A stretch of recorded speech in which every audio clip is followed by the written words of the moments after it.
Assalamualaikum warahmatullahi wabarakatuh. Hari ini adalah pertemuan ke-10 melanjutkan materi algoritma penjadwalan.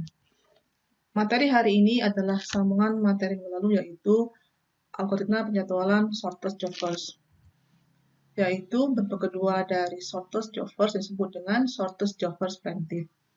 Skema preemptif dalam shortest job first adalah apabila sebuah proses datang dengan waktu proses lebih rendah dibandingkan dengan waktu proses yang sedang dieksekusi oleh CPU, maka proses yang waktunya lebih rendah akan mendapat prioritas. Skema ini disebut dengan istilah Short Remaining Time First atau SRTF.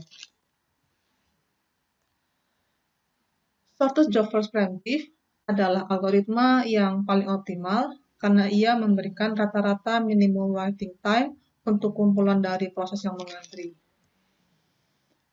SCF algoritma adalah algoritma penjadwalan yang mengizinkan proses yang lebih pendek menghentikan proses yang sedang berjalan. Ini adalah contohnya. Kita gunakan contoh yang sama dengan contoh minggu lalu pada SCF non-preemptive.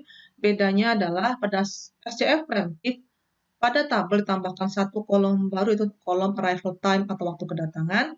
Mohon perhatikan bahwa arrival time dan burst time itu adalah satuan waktu yang sama, yaitu mikrosecond, sehingga nanti arrival time dan burst time akan saling mempengaruhi. Dalam contoh soal, diminta membuat Gantt chart-nya, lalu membuat tabel waktu tunggu dan menghitung rata-rata waktu tunggunya. Pembahasan soal, perhatikan, arrival time dan burst time satuannya adalah mikrosecond. Yang kedua, arrival time dan burst time saling mempengaruhi. Yang ketiga, sebuah proses yang sedang jalan dapat dipotong atau dihentikan oleh proses lain yang datang kemudian dan mempunyai burst time lebih kecil. Ini adalah konsep preemptifnya. Perhatikan Gantt chart yang akan kita buat.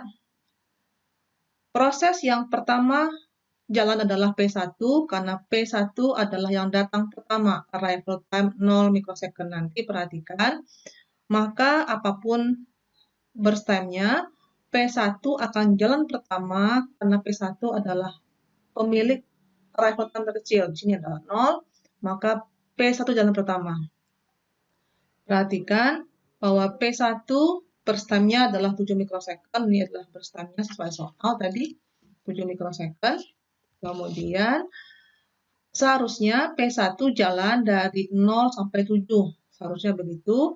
Namun baru jalan 2 mikrosecond, lihat dari 0 ke 2, datanglah P2 yang burst time-nya lebih kecil. Lihat, P2 burst time-nya 4, sedangkan P1 7. Karena P2 lebih kecil daripada 7, karena P2 lebih kecil daripada P1 yang 7 mikrosecond besarnya, maka P1 akan dihentikan oleh P2 di saat P2 datang. Di saat P2 datang, maka saat datang adalah 2 mikrosecond, maka P1 dihentikan di 2 mikrosecond.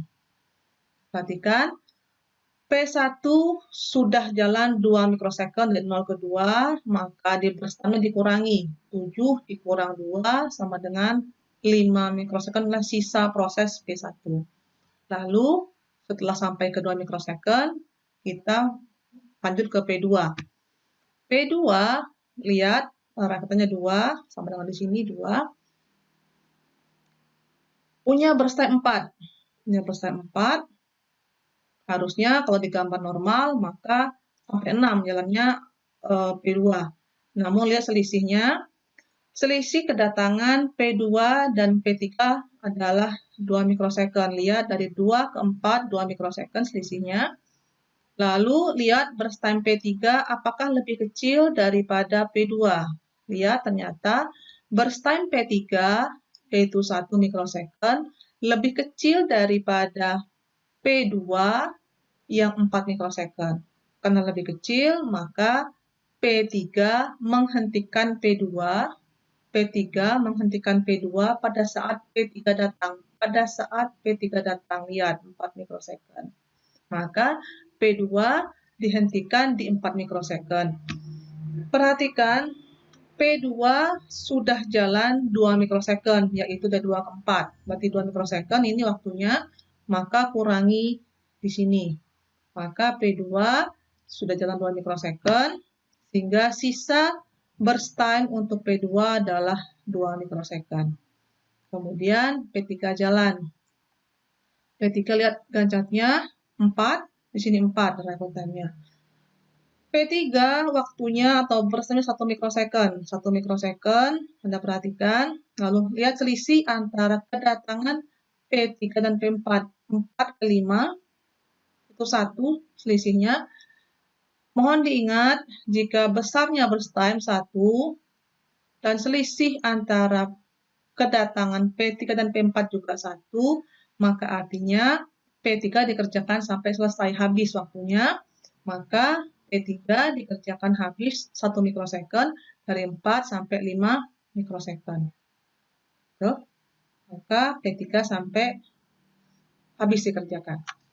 Lanjutkan. Nah, setelah sampai di 5 mikrosecond, perhatikan arrival time proses terakhir adalah 5 mikrosecond. Lihat, 5 dalam soal ini adalah arrival time terakhir untuk P4 dalam proses. Jika gancat sudah sampai 5 mikrosecond atau lebih, soal yang lain mungkin, maka selanjutnya tidak lagi mempertimbangkan arrival time. Dianggap semua proses sudah datang. Selanjutnya, proses-proses akan disusun berdasarkan proses terpendek. Maka, setelah sampai 5 mikrosecond, kita lihat sisanya.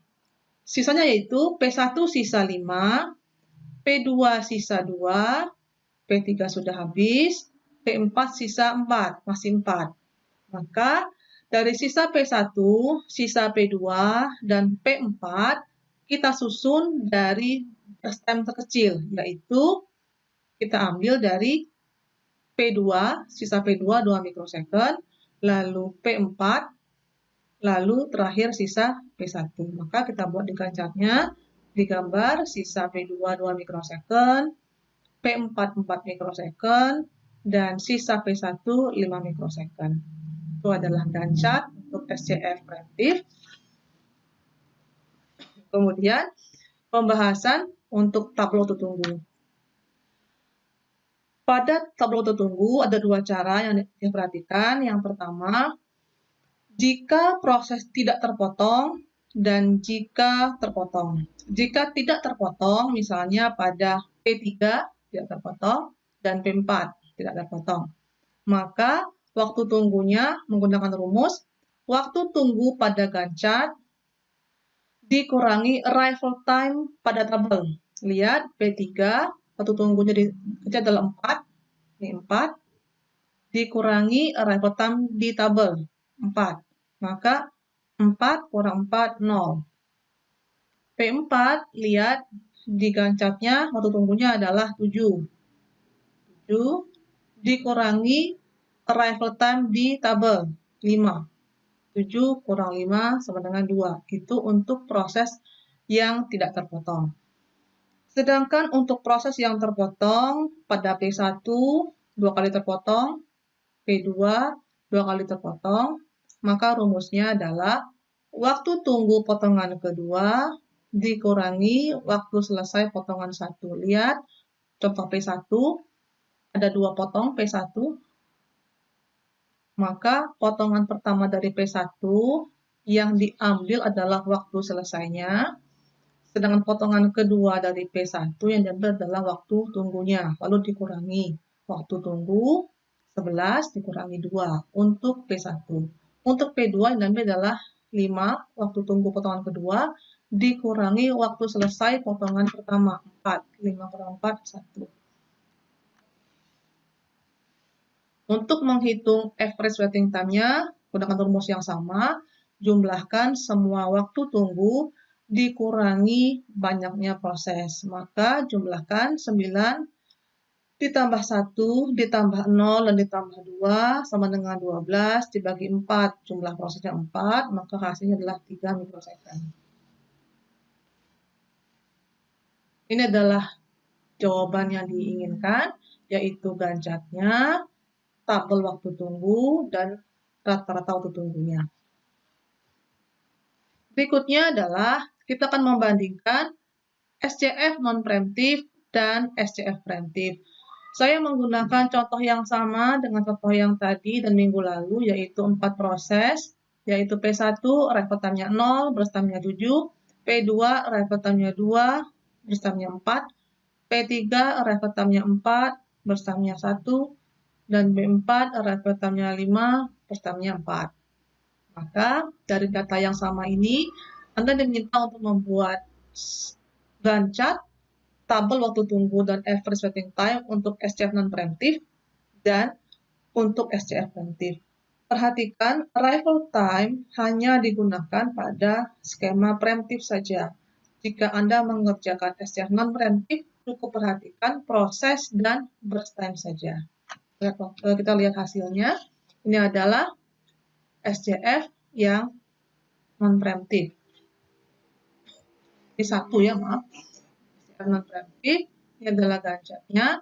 Sama seperti materi minggu lalu, jika dia non-preemptive, maka proses akan disusun berurutan sesuai dengan burst time terkecil. Kita lihat dari soal, maka P3 dulu terkecil, lalu P2, lalu P4, terakhir baru P1.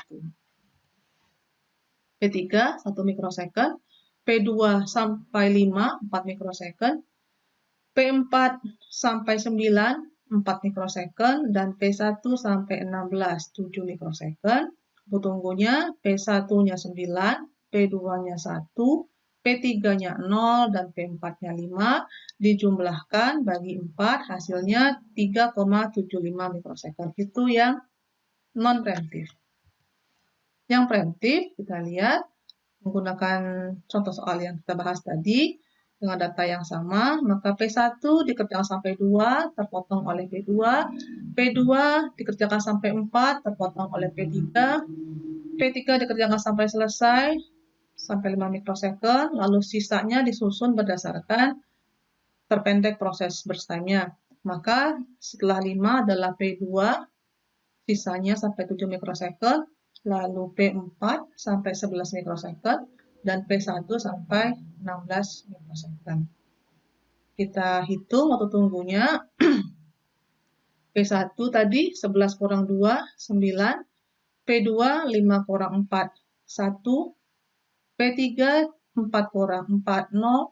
Dan P4 7 kurang 5, 2. Di total jumlah semua waktu tunggu dan dibagi dengan jumlah proses, yaitu 9 ditambah 1 ditambah 0 dan ditambah 2, 12, hasilnya dibagi 4, hasilnya adalah 3 mikrosecond. Kesimpulannya adalah, hasil perbandingan SCF non-preemptive dan SCF preemptive pada soal tersebut menunjukkan bahwa SCF preemptive memberikan rata-rata waiting time yang lebih kecil dari SCF non-preemptive. SCF preemptive menghasilkan 3 mikrosecond dan SCF non-preemptive menghasilkan 3,7 mikrosecond. Dengan demikian, SCF preemptive lebih efisien dibandingkan dengan SCF non-preemptive. Demikianlah materi hari ini. Jika ada pertanyaan, Anda sampaikan melalui WA group masing-masing. Terima kasih. Assalamualaikum warahmatullahi wabarakatuh.